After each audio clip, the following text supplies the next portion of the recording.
नमस्ते।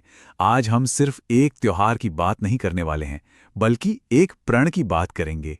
एक ऐसे बदलाव की जिसकी प्रेरणा हमें मिलती है हनुमान जयंती के इस पावन अवसर से। आज से बदल जाओ। यही है वो सबसे पावरफुल मैसेज जिसकी हम आज बात करेंगे।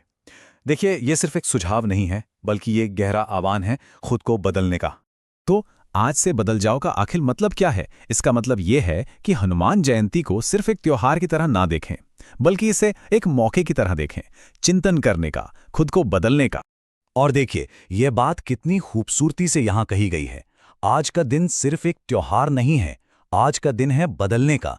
यह हमें याद दिलाता है ना कि इस दिन का मतलब सिर्फ रीति रिवाजों से कहीं कहीं ज्यादा गहरा है। हनुमान जी की ये जो तस्वीर है ना, ये हमें जैसे कह रही हों कि बाहर मत देखो, अपने अंदर झांको। और यहीं से एक बहुत बहुत जरूरी सवाल उठता है। और सवाल ये है, हम सब जय बजरंगबली तो जोर शोर से कहते हैं, पर क्या हम सच में उनके दिखाए रास्ते पर चल पाते हैं? ये वो सवाल है जो सिर्फ बोलने तक सीमित नहीं है, ये हमें अपने कर्मों के बारे में सोचने पर मजबूर कर देता है। तो फिर हनुमान जी का रास्ता, उनका मार्ग आखिर है क्या? चलिए समझते हैं कि उनके असली मूल्य क्या थे, जो सिर्फ ताकत दिखाने से कहीं ज्यादा गहरे थे। अब एक बहुत ही दिलचस्प सवाल, हनुमान जी को सबसे ज्यादा क्या पसंद था? क्या उन्हें अपनी जबरदस्त शक्ति या गर्व पसंद था? नहीं, बिल्कुल नहीं। उन्हें पसंद था एक साफ दिल और सच्चाई। यही तो उनके रास्ते की नींव थी। तो उनके रास्ते का जो निचोड़ है वो इन चीजों में है। एक साफ दिल, सच्चाई, एक सात्विक जीवन और पवित्रता। यही वो आइडियल्स हैं जिन्हें अपनाने की बात हो रही है। ठीक है, तो हमने ये मूल्य तो जान लिए, पर अब अगला कदम क्या है? अगला कदम है इन्हें अपनी जिंदगी में उतारना।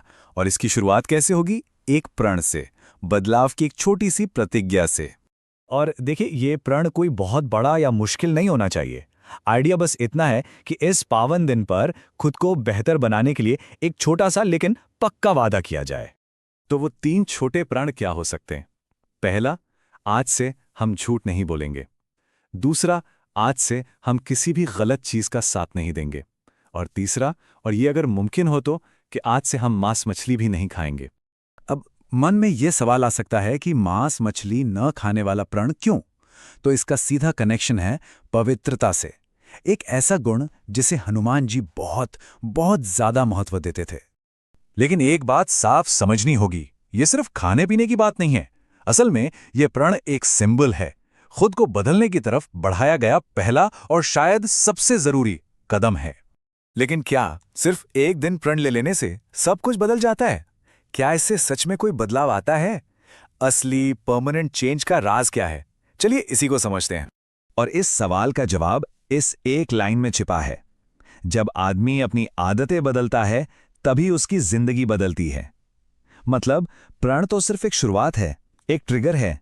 असली बदलाव तो आदतों को बदलने से आता है। तो ठीक है, आदतें बदलनी है, पर क्यों? इसका फाइनल गोल क्या है? यह सिर्फ बुरी आदतें छोड़ने के बारे में नहीं है, बल्कि अपने अंदर कुछ जगाने के बारे में है, अपनी अंदर की शक्ति को जगाना। तो जो आखिरी संदेश है वो ये है कि आज से अपने अंदर के हर बुरे, हर नेगेटिव विचार को जला दो और अपने अंदर के हनुमान को जगाओ। ये सिर्फ एक कहावत नहीं है, ये एक पुकार है, अपनी भीतरी ताकत, अपने साहस और अपनी अच्छाई को जगाने की। और आखिर में ये एक खुला निमंत्रण है। अगर इस बात से सहमत हैं, अगर आज से कोई प्रण लेने का इरादा है, तो अपनी कमिटमेंट दिखाने का एक तरीका है, कमेंट्स में लिखिए जय बजरंगबली। याद रखिए, ये सिर्फ एक नारा नहीं होगा, ये आपके बदलाव की शुरुआत का ऐलान होगा।